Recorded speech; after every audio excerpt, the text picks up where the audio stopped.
জি বলেন, কারো অন্তরে যদি গমের দানা পরিমাণ কল্যাণ থাকে, অর্থাৎ ঈমান থাকে, আমি আপনি হয়তো এইটুকু জিনিসের কোনো মূল্যায়ন করব না, কদর করব না, কিন্তু নবীজি বলেন ওই গমের দানা পরিমাণ ঈমান সহকারে ওই ব্যক্তি যদি আল্লাহর সামনে হাজির হতে পারে, দুনিয়ায় যদি সে পাপ কর্ম করে থাকে, হয়তো আল্লাহ তাআলা তাকে পাপের কারণে শাস্তি দিবেন, কিন্তু ওই গমের দানা পরিমাণ ঈমানের কারণে আল্লাহ তাআলা একটা সময় তাকে জাহান্নাম থেকে জান্নাতের মালিক বানিয়ে দিবে। এরপরে আবার আপনার নবী সাল্লাল্লাহু আলাইহি ওয়াসাল্লাম আরো আজীব কথা বলেন। নবীজি বলেন, কারো অন্তরের মধ্যে যদি যাররা পরিমাণ কল্যাণ থাকে, অর্থাৎ ঈমান থাকে। যাররা কাকে বলা হয়? আমরা ছোটবেলা যখন বয়ান শুনতাম, উলামায়ে কেরাম তাফসীর করতেন, বয়ান করতেন, এই যাররার উপমা দিতে গিয়ে, বোঝাতে গিয়ে ওনারা বলতেন একটা বালুকে যদি 70 ভাগ করা হয়, একটা বালু, তারা বলতেন ওই একটা বালুর 70 ভাগের এক একটা ভাগকে এক একটা যাররা বলা হয়। বলেন তো, একটা বালুকে যদি 70 ভাগ করা হয়, ওই এক একটা বালুর 70 ভাগের এক একটা কণা আমরা আমাদের চোখ দ্বারা দেখতে পারবো নাকি? আধুনিক পরিভাষায় যাকে বলা হয় অণু, এটা এত ক্ষুদ্র অস্তিত্ব আছে, তবে মানুষ সাধারণ চোখ দিয়ে দেখতে পারে না, দেখার জন্য অণুবীক্ষণ যন্ত্রের দরকার হয়। আমরা মিডিয়ার কল্যাণে, ফেসবুকের কল্যাণে, আধুনিক চিকিৎসা বিজ্ঞান এতটা উন্নত হয়েছে, এগুলোর কল্যাণে মাঝে মধ্যে দেখি যে সামান্য একটু খাবারের মধ্যে কি আছে, তারা মাইক্রোস্কোপ দিয়ে আমাদেরকে দেখা, আমরা দেখি এর মধ্যে অনেক কিছু দেখা যায়, ব্যাকটেরিয়া দেখা যায়, কিছু ব্যাকটেরিয়া কল্যাণকর, কিছু ব্যাকটেরিয়া ক্ষতিকর।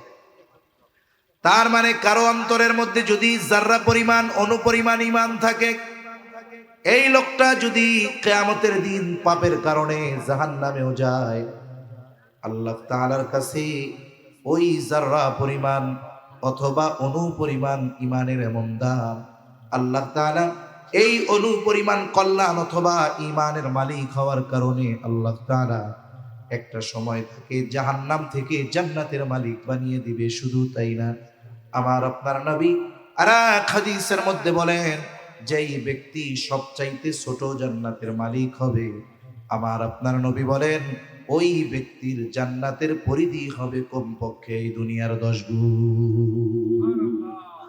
আর জোরে বলেন না সুবহানাল্লাহ।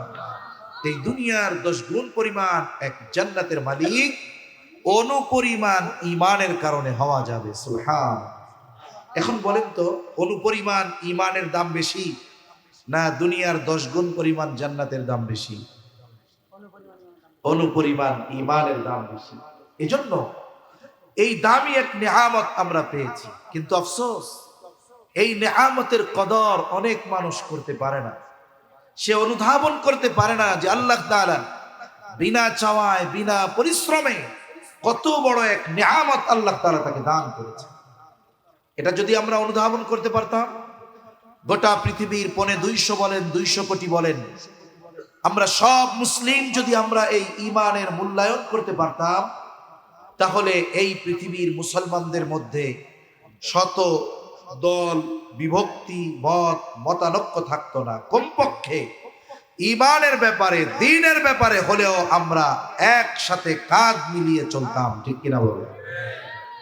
এজন্য এই পৃথিবীতে যদি অস্তিত্ব আমাদের টিকিয়ে রাখতে হয়, এই পৃথিবীতে যদি ইসলাম প্রতিষ্ঠা করতে হয়, এই পৃথিবীকে যদি নিরাপদ বাসস্থানে গড়ে তুলতে হয়, মুসলমানদের ঐক্যের বিকল্প আর কোনো কিছু নেই, ঠিক কিনা বলেন?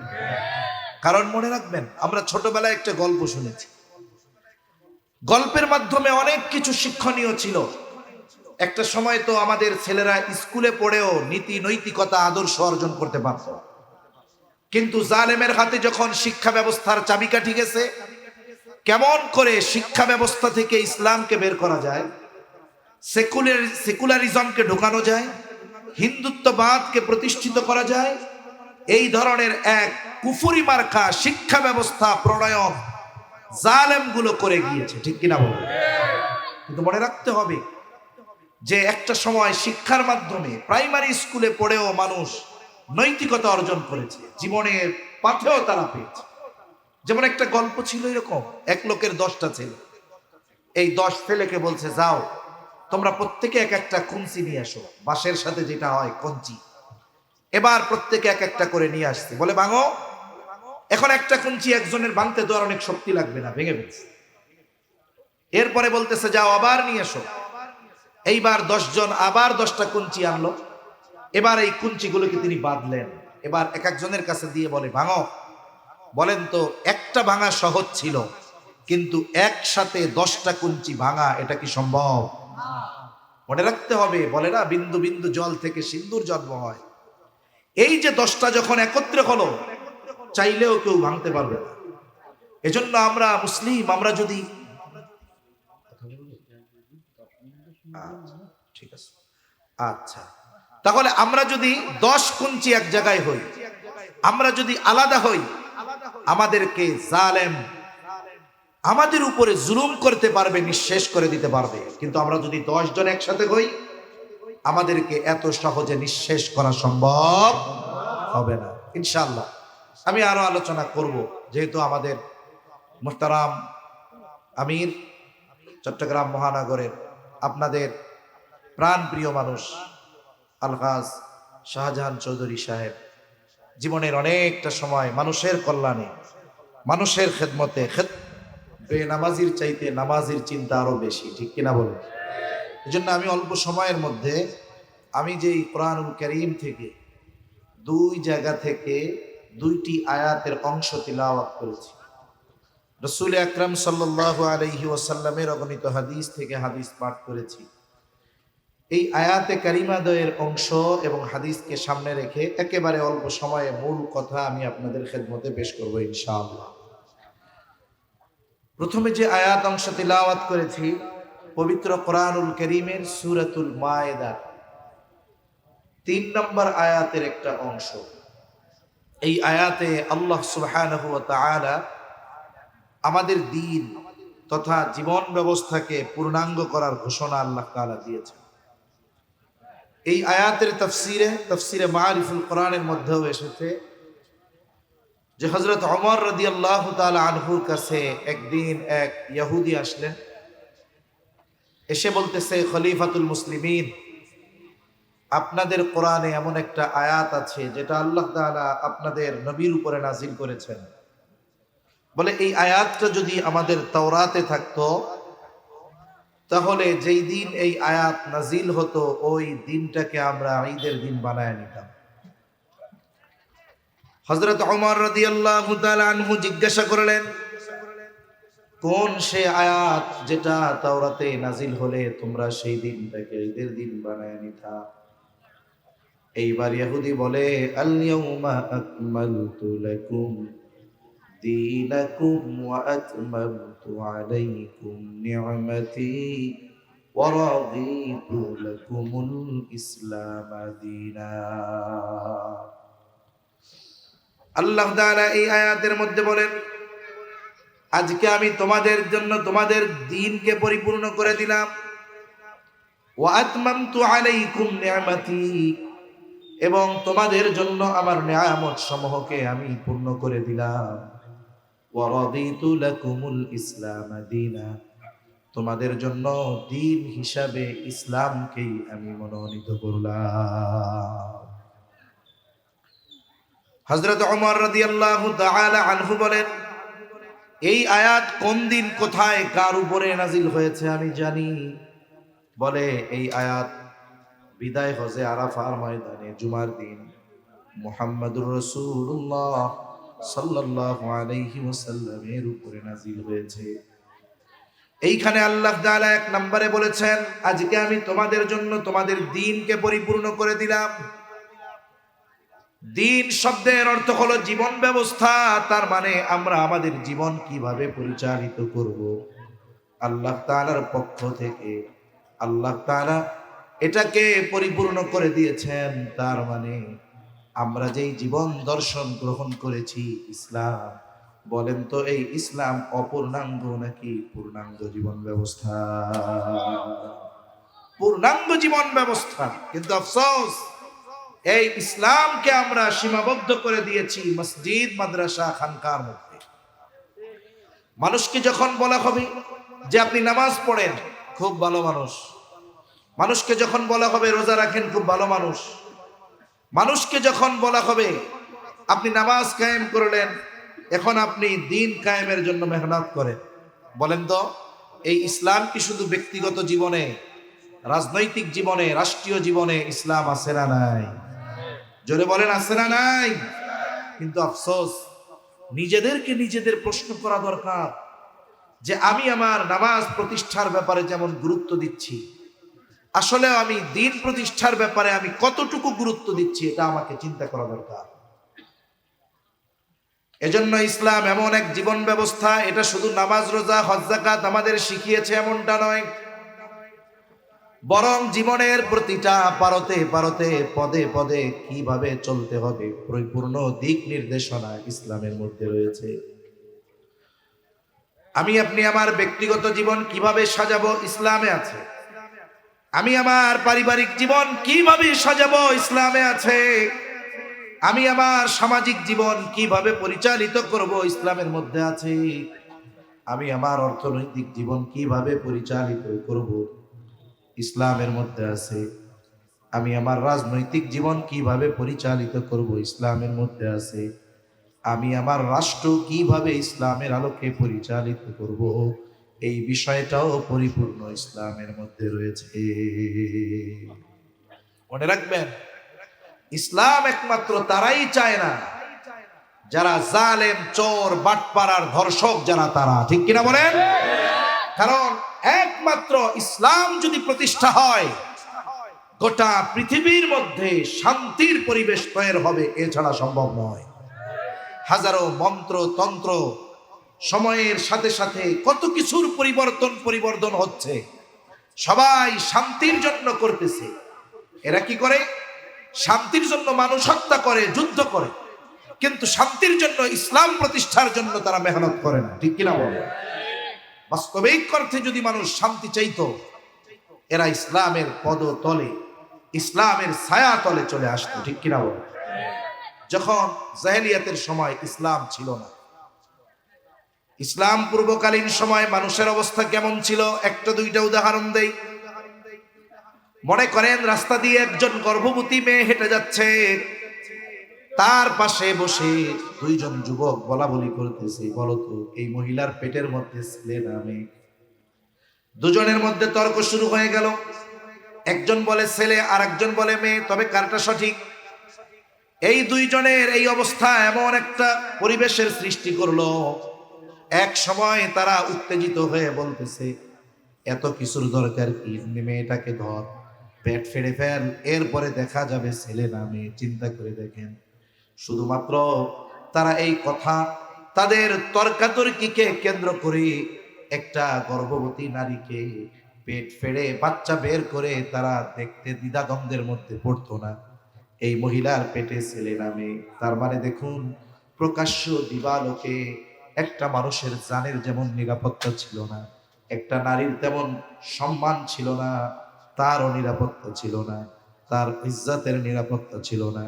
কিন্তু ইসলাম আসলো, আমার আপনার নবী, ইসলামের শাশ্বত বিধান যখন মানুষের মধ্যে পরিপূর্ণভাবে বাস্তবিক আমলে পরিণত হলো, গভীর রজনী, সুদূর পথ যদি কোনো নারী একের বেলা, রাতের বেলা একাকী পথ চলতে বাধ্য হতো, বলে একটা যুবক এমন ছিল না ওই নারীর পথরোধ করে সে রাতের বেলা দাঁড়িয়ে যাবে।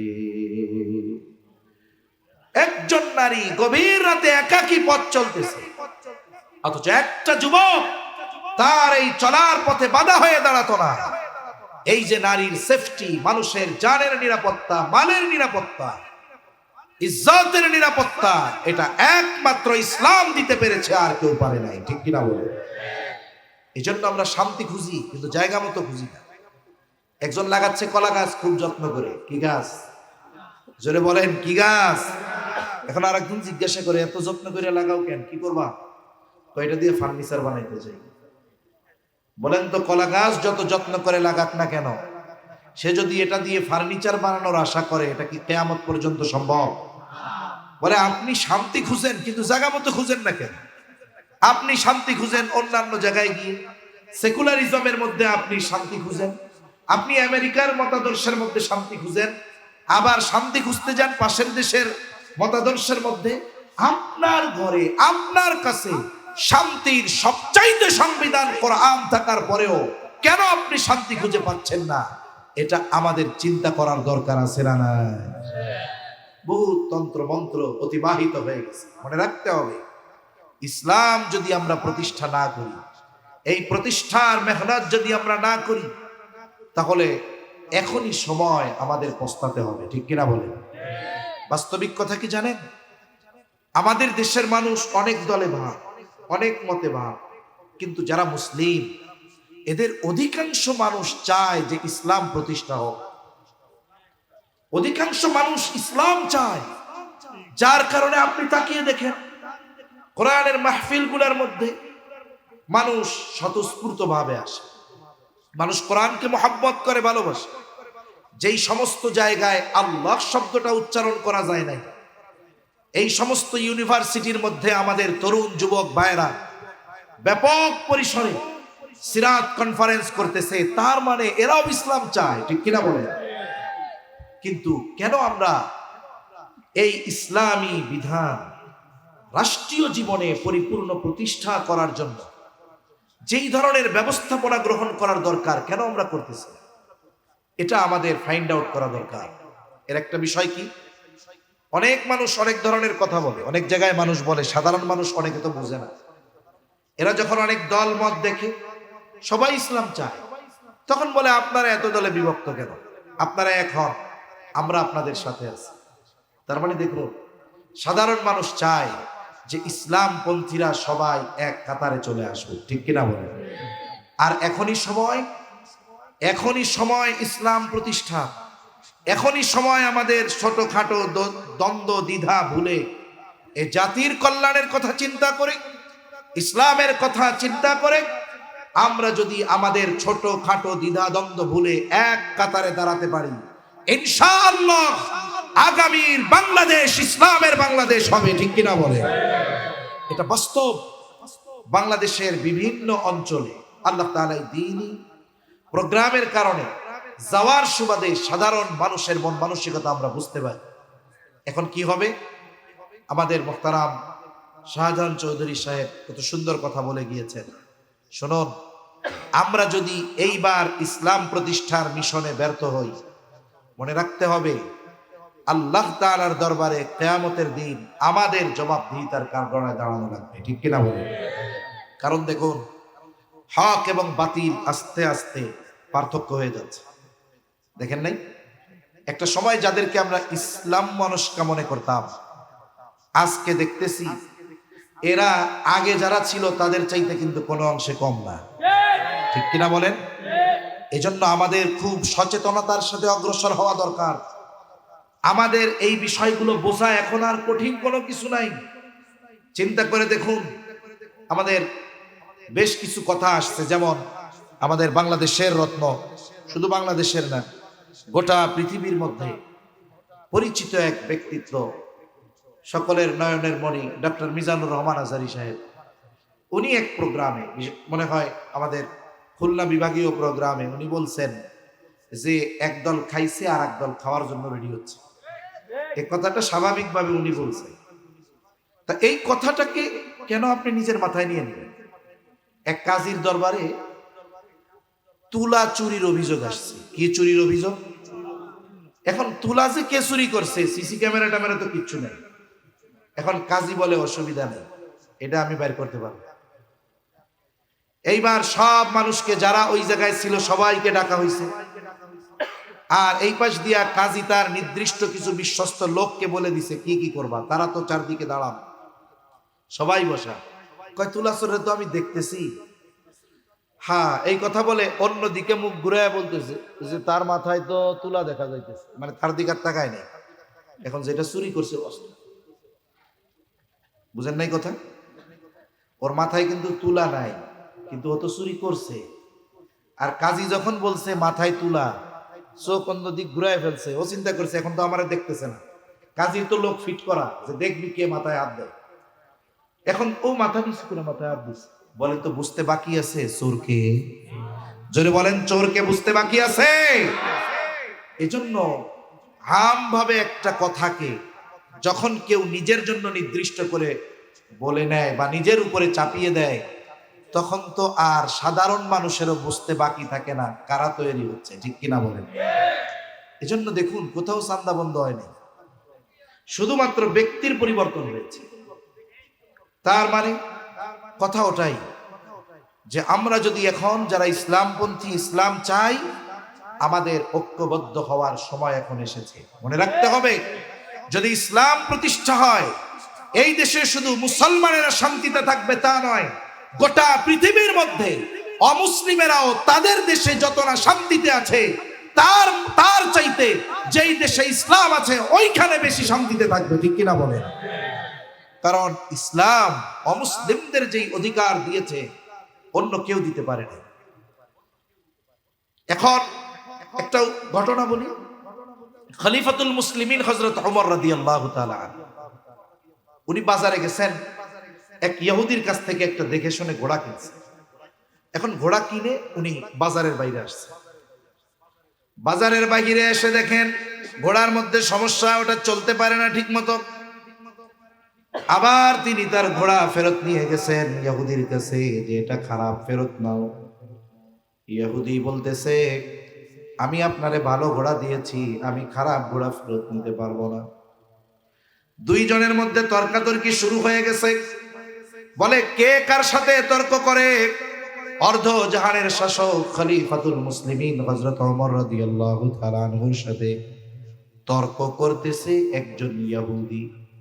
চিন্তা করে দেখেন, একজন ইহুদি খলিফাতুল মুসলিমিনের সাথে তর্ক করতেছে। ইসলাম কত সুন্দর, আশেপাশের থেকে কেউ এসে ইহুদিকে বলে না খবরদার কার সাথে তর্ক করো, কোনো সামসা টামসা কিছুই নাই।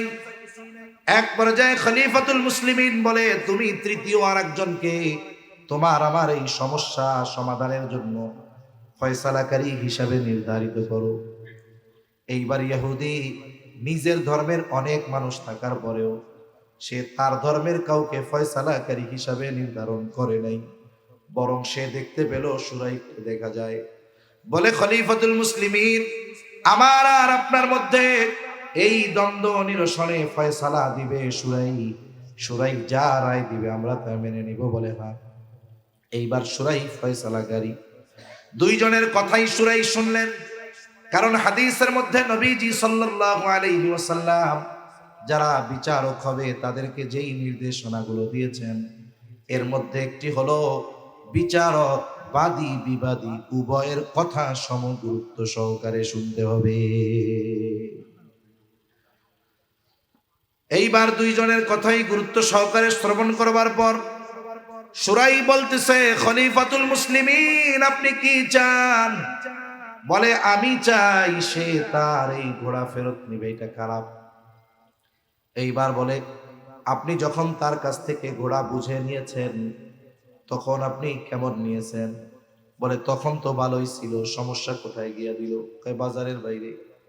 বলে খলিফাতুল মুসলিমিন আপনি যেহেতু তার থেকে ভালো ঘোড়া বুঝে নিয়েছেন, বাজার থেকে বাহির হবার পরে এটার সমস্যা দেখা দিয়েছে। বলে হ্যাঁ। বলে শুনেন, আপনার ঘোড়া ফেরত নিতে ইহুদি বাধ্য, তবে আপনি তার থেকে যেমন ঘোড়া বুঝে নিয়েছেন তেমনটাই আপনাকে ফেরত দেওয়া লাগবে। এখন বলেন তো এইখানে রায় খলিফার পক্ষে গেছে নাকি বিপক্ষে গিয়েছে? খলিফাতুল মুসলিমিন রাগ হয়ে যান নাই, রায় চলে গেছে ইহুদির পক্ষে, খলিফার বিপক্ষে। উনি চুপ আছেন, কিছুই বলেন না। একটু পরেই তিনি বলতেছে, হ্যাঁ শুরাই এটাই নাই বিচার। সুবহানাল্লাহ বলে। দেখুন অতীতের মানুষ তো এমন ছিল, যদি রাষ্ট্রের সর্বোচ্চ ক্ষমতার অধিকারীও যদি হইত, কোন রায় যদি তার বিপক্ষে আর অমুসলিমের বিপক্ষে চলে যাইত, এই জায়গায়ও কোনো ধরনের টু শব্দ তারা করতো না। এ আমি বললাম আপনারা শুনলেন, আমাদের বলা সহজ, শোনা সহজ, কিন্তু বাস্তবে এরকম একটা সমাজ প্রতিষ্ঠা ইসলাম ছাড়া সম্ভব নয়। আমার দেশ পত্রিকার মধ্যে কয়েকদিন আগে দেখলাম লিখছে যে কয়েকজন বিচারকের কথা, যে তারা অবিচার করে প্রমোশন পেয়েছে। বাংলাদেশের অবস্থা কি দেখছেন? ওইখানে আপনি অবিচার যত করতে পারবেন আপনি তত প্রমোশন হবে, আপনার তত উন্নতি হবে। ওলামা ইকরামকে শাস্তি দিয়ে, ওলামা ইকরাম নিরপরাধ ওলামা ইকরামের ব্যাপারে শাস্তি কার্যকর করে রায় দিয়ে এরা এক একজন সুপ্রিম কোর্টের বড় বড় বিচারকের পদ বাগায় দিচ্ছে। এই হলো অবস্থা। আর ইসলাম যদি থাকে কি হবে? বলে রায় দিছে সুরাই, খলিফার বিপক্ষে গেছে, খলিফা রাগ হয় নাই, বরং এই ন্যায় বিচারে তার বিপক্ষে যাওয়ার পরেও সে খুশি। কি বলে? বলে সুরাই আজই চলে যাও কুফায়, কারণ কুফায় প্রধান বিচারকের আসন খালি। আজই চলে যাও, আমি তোমাকে নিয়োগ দিয়ে দিলাম। এইবার কুফার প্রধান বিচারকের পদ পেয়ে গেল সুরাই, কাজী সুরাই। চিন্তা করে দেখেন, ইসলাম যদি আসে শুধুমাত্র মুসলমান নয়, ওই ইসলামী রাষ্ট্রে বসবাসকারী অমুসলিমেরাও শান্তিতে থাকতে পারবে। ইসলাম ছাড়া এটা সম্ভব নয়। এখন ইসলাম প্রতিষ্ঠার জন্য কি দরকার? বলে আমাদের তো কমপক্ষে ইউনিটি দরকার, ঐক্যবদ্ধতা দরকার। এজন্য কোরআনুল কারীমের মধ্যে আল্লাহ সুবহানাহু ওয়া তাআলা এই পরিপূর্ণ জীবন ব্যবস্থাকে পরিপূর্ণভাবে প্রতিষ্ঠিত করতে হলে ঐক্যের বিকল্প নেই। আল্লাহ তাআলা এজন্য ঐক্যের ব্যাপারেও গুরুত্ব দিয়েছেন। আল্লাহ তাআলা বলেন, ওয়া'তাসিমু বিহাবলিল্লাহি জামিআন ওয়া লা তাফাররাকু ওয়াযকুরু নি'মাতাল্লাহি আলাইকুম إذ كنتم أعداء فألف بين قلوبكم فأصبحتم بنعمته إخوانا। এই আয়াতের মধ্যে আউস আর খাজরাজ গোত্রের অতীত ইতিহাসের কথা এসেছে। বলে মদিনার মধ্যে এই দুইটা গোত্রের মধ্যে দীর্ঘকাল ব্যাপী যুদ্ধ ছিল। অবস্থাটা কেমন ছিল? একজন পিতা যখন জীবনের শেষ সময় সন্তানদেরকে ওসিয়ত করত যে শোনো, আমি মরে যাচ্ছি ঠিক, আমার মরার পরেও তোমরা কিন্তু এই যুদ্ধ জারি রাখবা। চিন্তা করে দেখেন এই দুই গোত্রের মধ্যে কেমন শত্রুতা ছিল। ইসলাম আসলো, আমার আপনার নবী হাতে হাত দিয়ে এরা ইসলাম গ্রহণ করলো। দুই গোত্রকে আল্লাহ তাআলা মিলায়া দিলেন। এখন তারা কি হলো? ফাসবাহতুম বিনিআমাতিহি ইখওয়ানা। আল্লাহ তাআলার নিয়ামত প্রাপ্ত হয়ে এরা পরস্পর ভাই হয়ে গেল। আল্লাহ তাআলা এজন্য ঐক্যবদ্ধ থাকার নির্দেশ দিয়ে বলেন, ওয়াতাসিমু বিহাবলিল্লাহি জামিআন ওয়া লা তাফাররাকু। তোমরা পরস্পর আল্লাহর রজ্জুকে শক্ত করে ধরো, খবরদার ওয়ালা তাফাররাকু, তোমরা কখনো পৃথক হয়ে যেও না। এখন আসুন, এই ঐক্যটা কিভাবে হতে পারে? আমরা আমাদের কথা যত দূর পৌঁছাবে তত দূর পৌঁছালো, কিন্তু কথার মূল বিষয় আমি এবং আমরা যারা শ্রবণ করতেছি এই চিন্তা আমাদের মধ্যে থাকতে হবে। দেখুন, আমরা সৃষ্টিগতভাবে সব মানুষ একজন থেকে এসেছি। কয়জন থেকে? একজন থেকে। মানুষের মৌলিক যে জিনিস এটা একজনের থেকে এসেছে। আসলে মানুষের মূল জিনিস কি? এই দেহ নয়। মানুষের মূল জিনিস হলো রূহ। আমাদের মূল কি জোরে বলেন তো? রূহ যদি বের হয়ে যায়, বলেন তো এই দেহ যত সুন্দর হোক দাম আছে? মনে করেন আল্লাহ না করুক এরকম হতেও পারে। আনোয়ারাতে এক প্রোগ্রামে একবার বেশ কয়েক বছর আগে মাগরিবের পরে এক হযরত বয়ান করতেছে, একজন সুস্থ মানুষ বয়ান শুনতেছে। এশার আজান হলো, হঠাৎ ওনার অসুস্থতা দেখা দিল। 2-3 মিনিটের মধ্যে আল্লাহর বান্দা ইন্তেকাল করেছে। আল্লাহ না করুক এরকম যদি কারো ব্যাপারে হয়ে যায়, হয়তো আপনার বাসায় আপনার স্ত্রী অথবা আপনার বোন অথবা কন্যা আপনার জন্য বিছানা রেডি রাখছে, যে আমার ভাই, আমার স্বামী, আমার সন্তান আসবে মাহফিল শুনে এসে যেন শুয়ে পড়তে পারে, বিছানা রেডি, কম্বলও বিছায়া রাখছে। আল্লাহ না করুক যদি দেহ থেকে রূহটা বের হয়ে যায়, ওই মা, ওই স্ত্রী, ওই বোন একথা বলবে না যে আমার স্বামী, আমার সন্তান অথবা আমার ভাই, তার জন্যই তো বিছানাটা রেডি করছিলাম, রাতের বাকি অংশ তার দেহটা এই বিছানায় কম্বলের তলে থাক। রাখবে? জোরে বলেন, রাখবে? কোনো দাম নাই। মসজিদ থেকে খাটিয়াটা নিয়ে ঘরের উঠানে রেখে দিবে, ওরা সবাই একটু কান্নাকাটি করে বলবে যে এক কাজ করো, আমরা একটু বিশ্রাম নেই, সকালে গ্যাদারিং হবে, লোকজন আসবে, আমরা যদি অসুস্থ হয়ে যাই তাহলে আর কি হবে? চিন্তা করে দেখেন, এই সুন্দর দেহ যার জন্য এত যত্ন, অথচ রূহটা বের হয়ে গেলে এটার কোনো দাম। আল্লাহ তাআলা আমাদের এই রূহ একজন থেকে বের করেছেন। আল্লাহ তাআলা বলেন, ইয়া আইয়ুহান নাসুত্তাকু রাব্বাকুমুল্লাযী খালাকাকুম মিন নাফসিন ওয়াহিদা ওয়া খালাকা মিনহা যাওজাহা ওয়া বাসসা মিনহুমা রিজালান কাসীরান ওয়া নিসাআ। আল্লাহ তাআলা বলেন, হে মানব সম্প্রদায়, ইত্তাকু রাব্বাকুম, তোমরা তোমাদের রবকে ভয় করো। বলে কোন রব? আল্লাযী খালাকাকুম মিন নাফসিন ওয়াহিদা, বলে যিনি তোমাদেরকে একটি প্রাণ থেকে সৃষ্টি করেছেন। তাহলে আমরা সবাই এক প্রাণ থেকে সৃষ্টি হয়েছি। হাদিসের মধ্যে আসছে, আমার আপনার নবীজি সাল্লাল্লাহু আলাইহি ওয়াসাল্লাম বলেন, আল্লাহ তাআলা আদম আলাইহিস সালামকে মাটি থেকে সৃষ্টি করেছেন, আর আমাদেরকে আদম থেকে সৃষ্টি করেছেন। আর এক হাদিসে নবীজি বলেন, আল্লাহ তাআলা আদম আলাইহিস সালামের পৃষ্ঠদেশ তথা পিঠ থেকে আল্লাহ তাআলা কিয়ামত পর্যন্ত যত মানুষ আসবে, যত মানুষ আছে, যত মানুষ চলে গেছে, আল্লাহ তাআলা আদম আলাইহিস সালামের পৃষ্ঠদেশ তথা পিঠ থেকে আল্লাহ সকলের রূহকে বের করেছে। নারী হোক আর পুরুষ হোক, সকলের রূহ আল্লাহ তাআলা আদম আলাইহিস সালাম থেকে বের করেছে। এরপরে কি করেছেন আল্লাহ তাআলা বলেন? এরপরে আল্লাহ তাআলা কি করলেন? ওয়া খালাকা মিনহা যাওজাহা, তার থেকে তার জোড়া বের করলেন, তার সহধর্মিণীকে তার থেকে আল্লাহ সৃষ্টি করলেন। আবার আল্লাহ তাআলার কত সুন্দর সিস্টেম দেখুন। আল্লাহ তাআলা বলেন, ওয়া খালাকনাকুম আজওয়াজা, তোমাদেরকে আমি জোড়া জোড়া সৃষ্টি করেছি। শুধু তাই না, আল্লাহ তাআলা প্রত্যেক সৃষ্টি জোড়ায় জোড়ায় করেছেন। সুবহানাল্লাহ। এরপরে কি হলো? এই গঠন আসলো কোথা থেকে? এরপরে আল্লাহ তাআলা বলেন, ওয়া খালাকা মিনহা যাওজাহা ওয়া বাসসা মিনহুমা রিজালান কাসীরান ওয়া নিসাআ। এরপরে ওই দুইজনের মাধ্যমে আদম আলাইহিস সালাম এবং তার থেকে তার সহধর্মিণী তার জোড়াকে আল্লাহ বের করেছেন। এরপরে কি করেছেন? এই দুইজনের মাধ্যমে আল্লাহ তাআলা পৃথিবীব্যাপী নারী এবং পুরুষের বিস্তার যিনি ঘটিয়েছেন তিনি কে? জোরে বলেন না কে?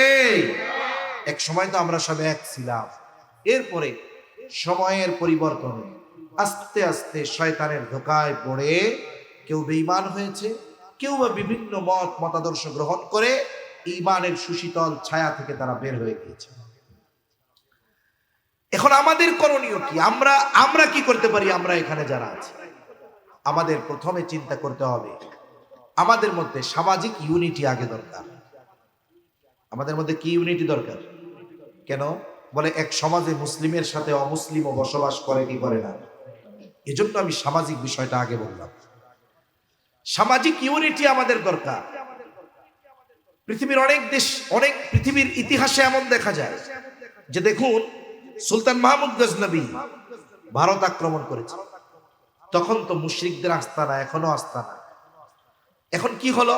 উনি যখন ভারত আক্রমণ করেছেন, ওনার সেনাবাহিনীতে অনেক অমুসলিম সৈন্য ছিল এবং উনি অমুসলিম সৈন্যদের জন্য যা ফ্যাসিলিটি দরকার সেগুলোর ব্যবস্থা তিনি রাখতেন। বলেন তো, ইসলাম যদি প্রতিষ্ঠা হয়, এই সমাজে যারা অমুসলিম তাদের ধর্মীয় কালচার, তাদের ধর্মীয় আচার আচরণ পালনের ক্ষেত্রে ইসলাম কখনো বাধা প্রদান করবে? যারা বলেন করবে। দেখুন, আমাদের দেশে, আমার মনে হয় গোটা পৃথিবীর মধ্যে বাস্তবিক অর্থে আমাদের দেশে বিভিন্ন ধর্মের মানুষের যেই সহ অবস্থান, সামাজিক ব্যাপারে একে অপরের প্রতি যেই হৃদ্রতা, একে অপরের প্রতি যেই ভালোবাসা মানুষ হিসাবে, এটা পৃথিবীর অন্য কোনো দেশে নাই। আমাদের এই বাংলাদেশে ধর্মীয় কারণে মুসলমানেরা কখনো অমুসলিমদের উপরে আক্রমণ করেছে এইরকম ঘটনা খুব রেয়ার, ঠিক কিনা বলেন? যদিও প্রথমে এই ঘটনাগুলোকে ধর্মীয় প্রলেপ দেওয়া হয় যে মুসলমানেরা ধর্মীয় কারণে মন্দির ভাঙছে। কিন্তু যখন সুষ্ঠু তদন্ত হয়, সিসি ক্যামেরার ফুটেজগুলো যাচাই বাছাই করা হয়, দেখা যায় হয়তো নির্দিষ্ট কোনো দলীয় লোক অথবা ওদের ধর্মের লোক ওদের উপাসনালয় ভেঙে বিশৃঙ্খলা সৃষ্টির অপচেষ্টা তারা করেছে। ঠিক কিনা বলেন? যদি এই পৃথিবীকে আমাদের থেকে অসাম্প্রদায়িকতার শিক্ষা নেওয়ার দরকার। এই যে পাশের দেশ, আমার শুধু অবাক লাগতো, মিডিয়ার মধ্যে খালি খবর দেখতাম, বিশেষ করে ওই যে হকার ছিল না দুইটা, কি জানি খালি লাভায়। এটা আমাদের দরকার, চট্টগ্রাম আমাদের দরকার, আইস বেড়া। ঠিক কিনা বলেন? এখন ওইটা আর কি বেশি করতে হয়।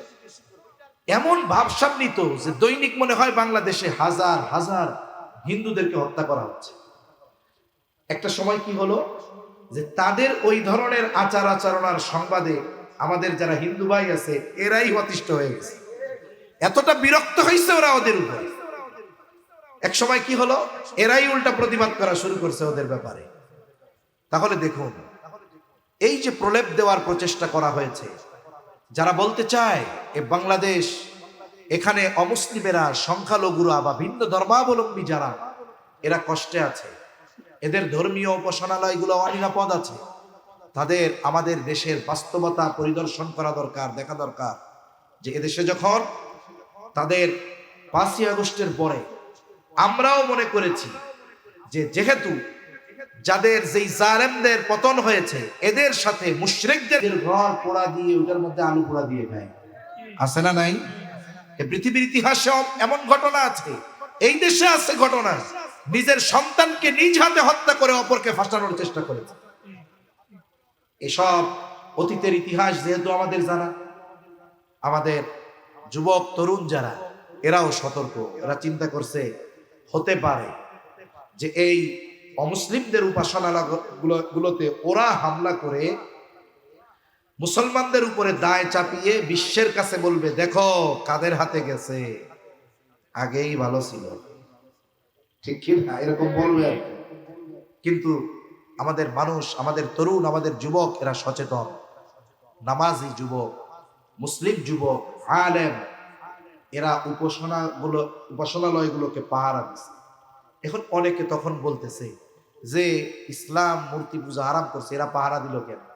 আরে ওদের ধর্মের কারণে পাহারা দেয় নাই, যেন কোনো বিশৃঙ্খলা সৃষ্টি না হয়, যেন কোনো রক্তারক্তি না হয়, আমাদের যুবকদের রক্তের অর্জিত এই বিপ্লবকে যেন কেউ কুলুষিত করতে না পারে, এই কারণে কেউ যেন অকারেন্স না করতে পারে, ওই অপরাধীর অপরাধ ঠেকানোর জন্য পাহারা দেওয়া হয়েছে। ঠিক কিনা বলে? কারণ এদেশে যেই ধর্মের মানুষই বসবাস করুক, সে তার ধর্মীয় আচার আচরণ পালন করবে, কোনো বাধা নাই, কোনো নিষেধ নাই।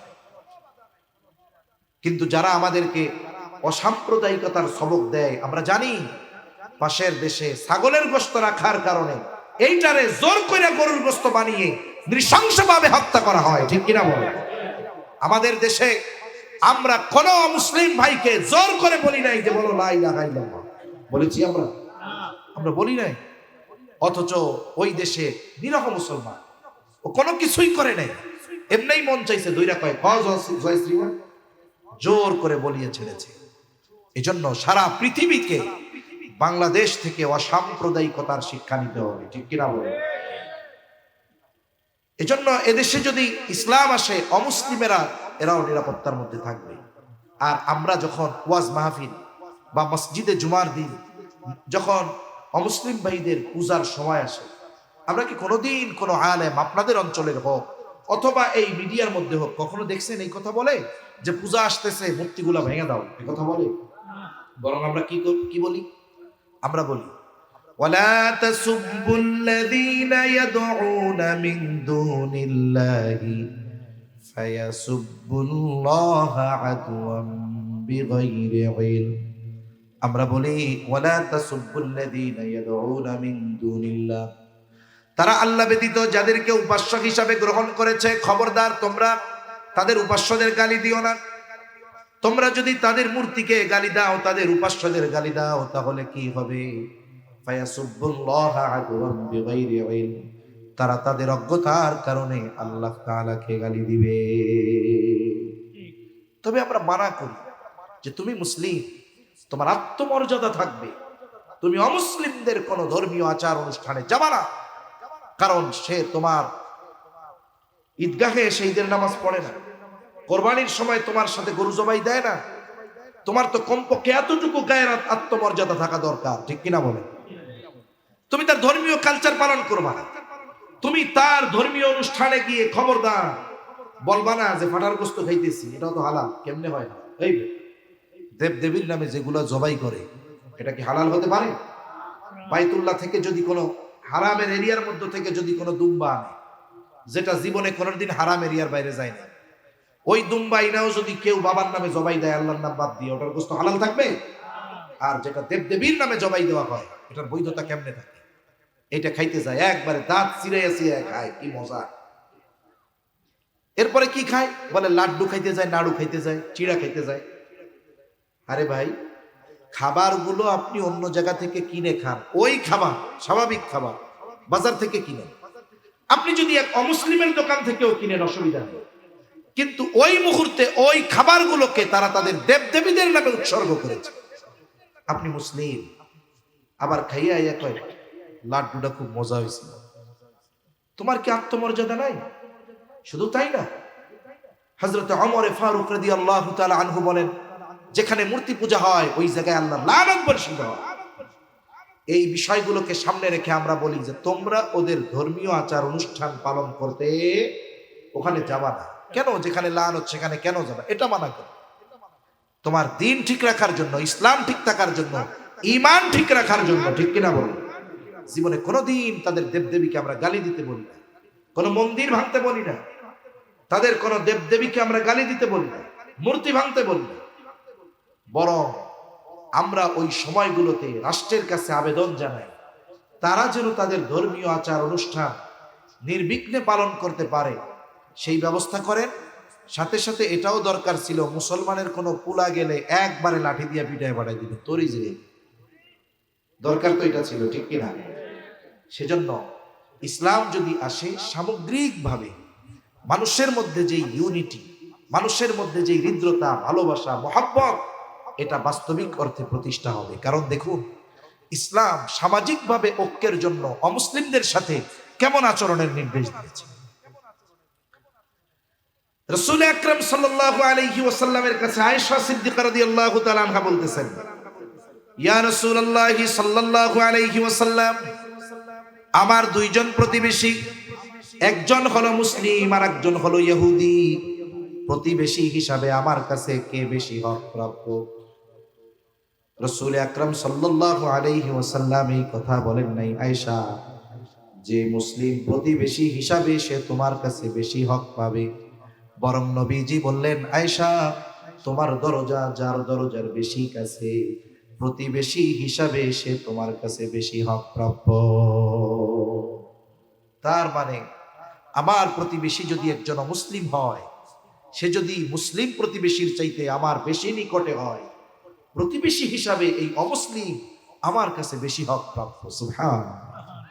একটা সুন্দর সমাজ গঠন তো এভাবেই হয়, সামাজিক ইউনিটি এভাবে হয়। ইসলাম শুধু ইসলামকে কেন্দ্র করে, ধর্মকে কেন্দ্র করে ঐক্যের কথা শিক্ষা দিয়েছে এমনটা নয়, বরং ইসলাম অমুসলিমদেরকে নিয়েও কত সুন্দর সহ অবস্থান করা যায় এর শিক্ষাও একমাত্র ইসলাম আমাদেরকে দিয়েছে, ঠিক কিনা বলে? সেজন্য আমরা যদি সামাজিক ঐক্য চাই, তাহলে আমাদের কি করতে হবে? আমাদের সমাজে যত ধরনের মানুষ আছে, যত ধর্মের মানুষ আছে, আমরা মানুষ হিসাবে তাদের যেই হক সেগুলো আমরা আদায় করি। কারণ এই পৃথিবীতে প্রত্যেকটা মানুষের উপরে মানুষের হক আছে। মনে করেন আমি আপনাদের এখানে জীবনেও আসিনি, আমার কোনো আত্মীয় নেই, কিন্তু একজন বয়সে আমার যে বড়, উনি যদি অমুসলিমও হয়, উনি আমার বয়সে বড় হওয়ার কারণে উনি আমার কাছে ভালো ব্যবহার পাবে, এটা তার হক, ঠিক কিনা? এজন্য মুসলিম হোক চাই অমুসলিম হোক, আমার আপনার চাইতে বয়সে যিনি বড়, এই বয়সে বড় হওয়ার কারণে, ধর্মীয় কারণ তো সেটা থাকলো এক পাশে, বয়সে বড় হওয়ার কারণে আমরা তাকে রেসপেক্ট করব, সম্মান করব, বলেন ইনশাআল্লাহ। শুনুন, ইসলাম এমন এক জীবন ব্যবস্থা এর সৌন্দর্য এতটা বেশি, আর এই সৌন্দর্য বেশি ফুটে উঠে মানুষের চারিত্রিক বিষয়াবলীর কারণে, আচরণগত কারণে। এজন্য অমুসলিম যারা আছে আমরা তাদের প্রতি ভালো আচরণ করব, ইসলামের সৌন্দর্য তাদের সামনে প্রেজেন্ট করব। যেমন দেখুন, ইসলামকে ইসলাম বিদ্বেষীরা মানুষের সামনে কেমনে প্রেজেন্ট করে। এই বাংলাদেশে দৈনিক হাজার হাজার মাহফিল হয়, যদি 1000 মাহফিল হয়, কথার কথা আমার মনে হয় 1000-এর মধ্যে 5টা মাহফিলে ওয়াইজ যারা আছে এরা উল্টাপাল্টা ওয়াজ করে, কিন্তু 1990টা মাহফিল দেখা যাবে একেবারে ইসলামের সুন্দর কথাগুলো বলা হয়। কিন্তু লাস্টে গিয়ে ভাইরাল হয় কোনগুলো? যেগুলো চটকদার কথা, উল্টাপাল্টা কথা, গান, সঙ্গীত, এই ফালতু কথাগুলো ভাইরাল বেশি হয়। ইসলাম বিদ্বেষীরা তখন কি করে দেখুন, ভালো জিনিসটা থাকার পরেও ওই খারাপ জিনিসটাকে সামনে এনে বলে, হ্যাঁ এটা হলো তোমাকে ইসলামে ওয়াজ, অথচ হাজারো ভালো কথা এটাকে তারা ধরে না। তারা আমাদের খারাপ আচরণ যেটা ওই 2-4 জন মানুষের দ্বারা হয়েছে ওইটাকে সামনে এনে ইসলামকে প্রশ্নবিদ্ধ করতে চায়। তার মানে দেখুন, একটা মানুষের ভালো চরিত্র এটার প্রভাব মানুষের মধ্যে পড়ে, আবার মানুষের খারাপ চরিত্র এর প্রভাবও সমাজের মধ্যে পড়ে।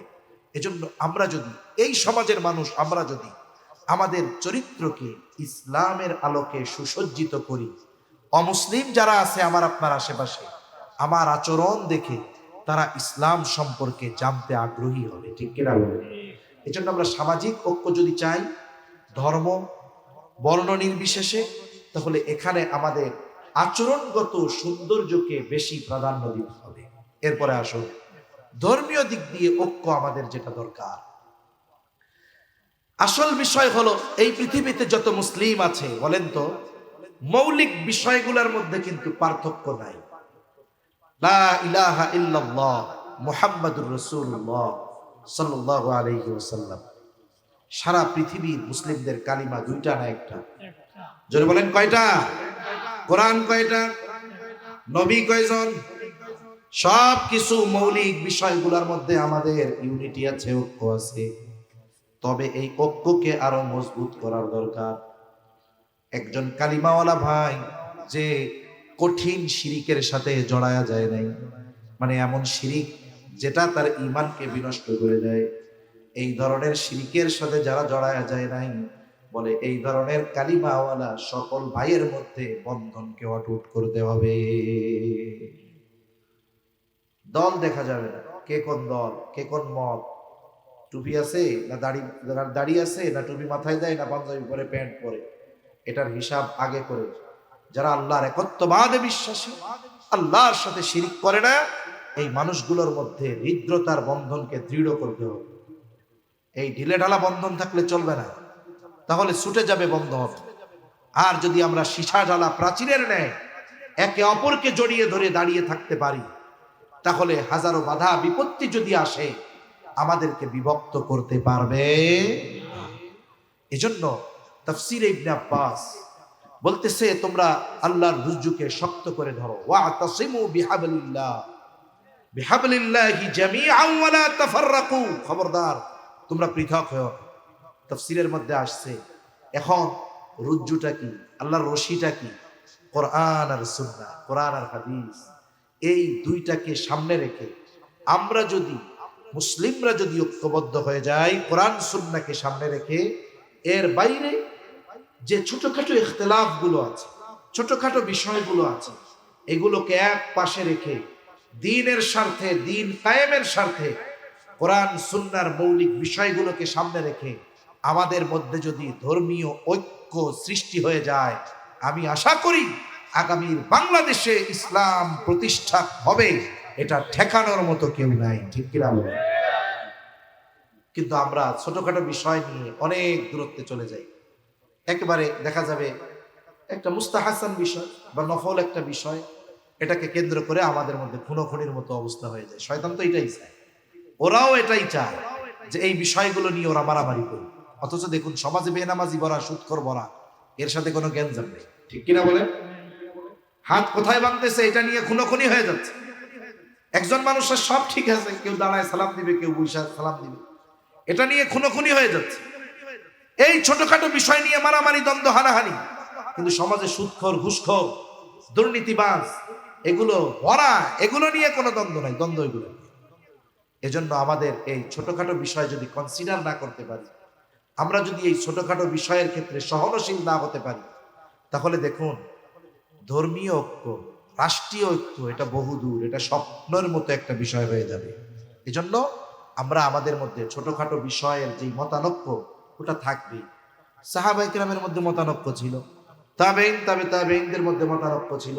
এই পৃথিবীর সুপ্রসিদ্ধ 4টি মাযহাব আমরা অনুসরণ করি। ইমাম আবু হানিফা রাহমাতুল্লাহি আলাইহির মাযহাব, এগুলো কোরআন সুন্নাহর আলোকে প্রতিষ্ঠিত। যেই বিষয়গুলো একেবারে সুস্পষ্টভাবে কোরআন সুন্নাহর মধ্যে সমাধান নাই, এই সাধারণ বিষয়গুলো নিয়ে ওনাদের মধ্যে ইখতিলাফ। দেখুন বাইতুল্লাহ যখন আমরা যাই, ওইখানে গিয়ে কি দেখি? বলে হাত এই জায়গা বাজছে, এই জায়গাও বাজছে, আমাদের মতোও বাজছে, কেউ সাইডা দাঁড়ায় রয়েছে, ঠিক কিনা বলে? কেউ আমিন জোরে কয়, কেউ আসতে। এখন দেখুন ওই জায়গার সৌন্দর্যটা একটু খেয়াল করে, কেউ কাউকে আমরা কিছু বলি না। কারণ কি? কারণ ওই জায়গায় একটা পরিবেশ তৈরি হয়ে গেছে, জোরে আমিন আসতে আমিন। আসলে এর ইখতিলাফ কি?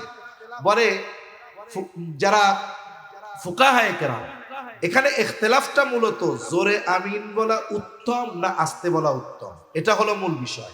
আমিন বলা সুন্নাত, এখন জোরে বলা উত্তম না আস্তে বলা উত্তম, এটা নিয়ে ইখতিলাফ লাগছে। এখন দেখা যাবে এই বিষয়টা কেউ বলতেছে জোরে না বললে নামাজই হবে না, একদল আছে না এরকম, জোরে বলাই লাগবে, না বললে হবে না। এখন যারা জোরে বলে আমাদের আপত্তি নেই, আপত্তি কোথায়? যে আমি আস্তে বলতেছি, এটা আমার কাছে উত্তম মনে হয়, তুমি জোরে বলতেছো, ঠিক আছে তুমি বলো যে তোমারটাও ঠিক, তবে আমাদের মনে হয় জোরে আমিন বলা উত্তম, তাইলে তো হয়ে গেল।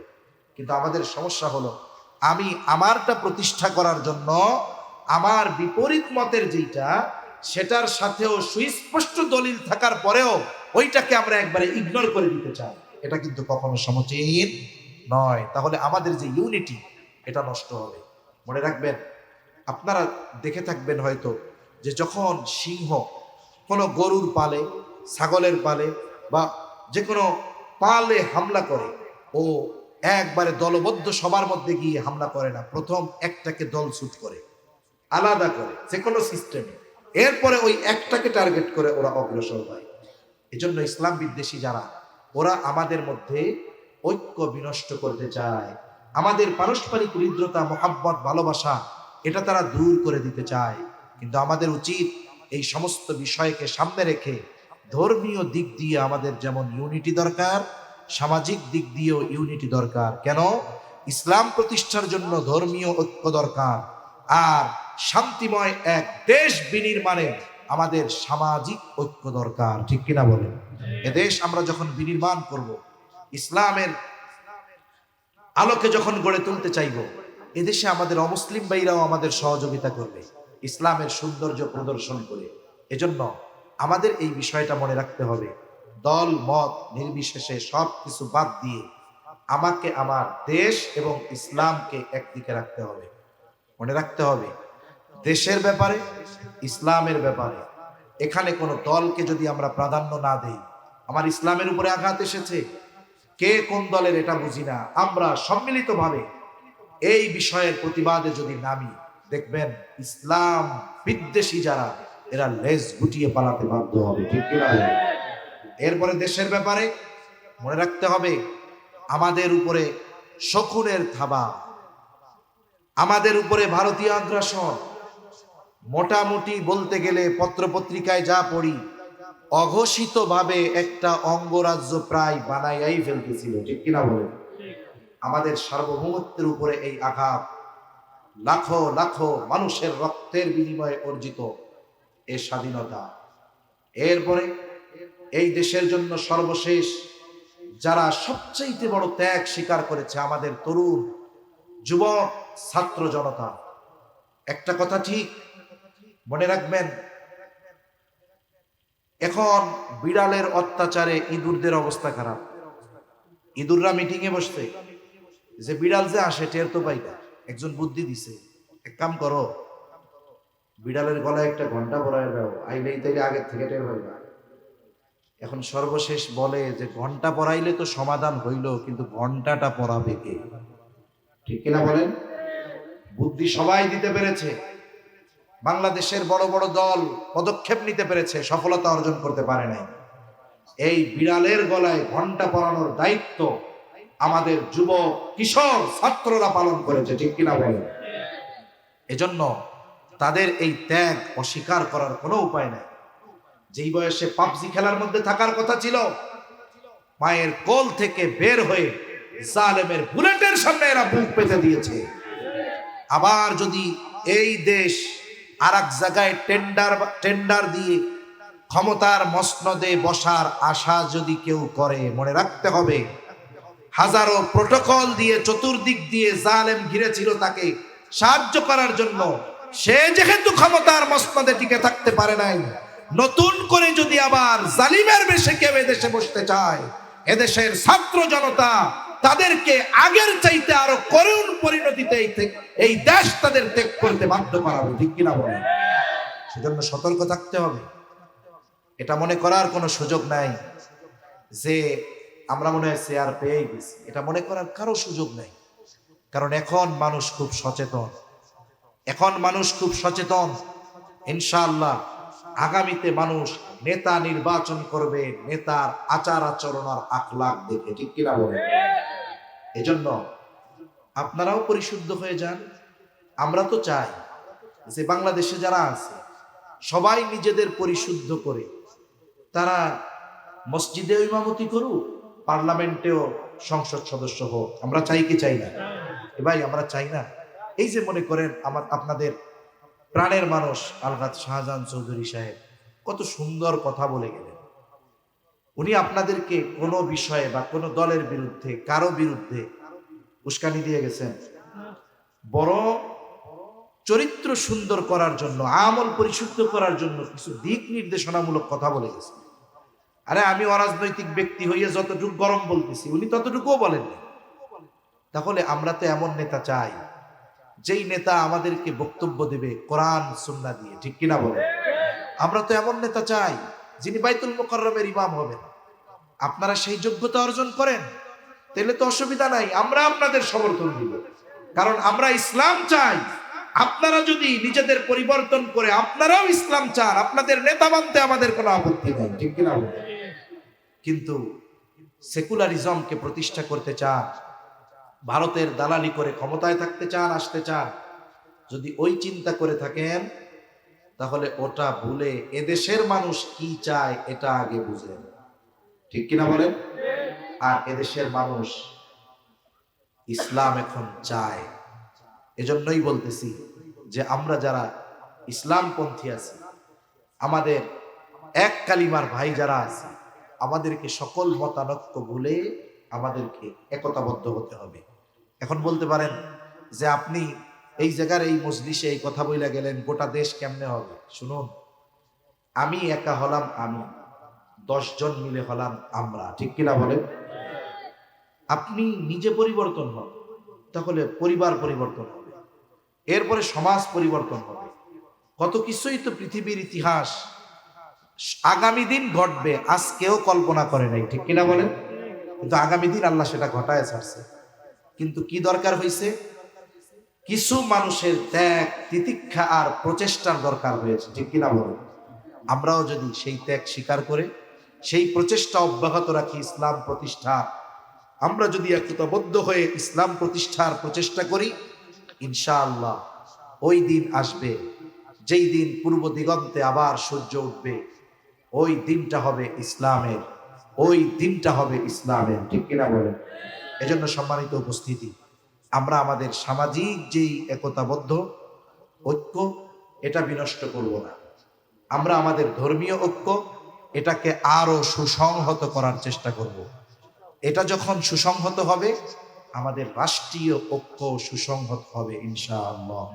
আল্লাহ সুবহানাহু ওয়া তাআলা আমাদের সকলের একে অপরের প্রতি মুহাব্বত, হৃদ্রতা, ভালোবাসা আল্লাহ বাড়ায় দেন। সকলে বলি আমিন। দেশ ও ইসলামের ব্যাপারে দল মত নির্বিশেষে আমাদের ঐক্যবদ্ধ থাকার তৌফিক আল্লাহ দান করেন। সকলে বলি আমিন। আসলে প্রথম কথা শুরু করলে জেহেনে এক কথা থাকে, এরপরে মধ্যে ছুটে গেলে কথার ধারাবাহিকতা হারায় যায়। এরপরেও একেবারে ছড়ানো ছিটানো কিছু কথা আপনাদের খিদমতে বললাম। আল্লাহ সুবহানাহু ওয়া তাআলা ভুল ত্রুটিগুলো ক্ষমা করুন, প্রয়োজনীয় কথাগুলো স্মরণ রাখার তৌফিক আল্লাহ দান করুন। সকলে বলি আমিন। ওয়া আখিরু দাওয়ানা আনিল হামদুলিল্লাহি রাব্বিল আলামিন। আমরা সবাই দুরূদ শরীফ পাঠ করি। আল্লাহুম্মা সাল্লি আলা মুহাম্মাদ ওয়া আলা আলি মুহাম্মাদিন কামা সাল্লাইতা আলা ইব্রাহিম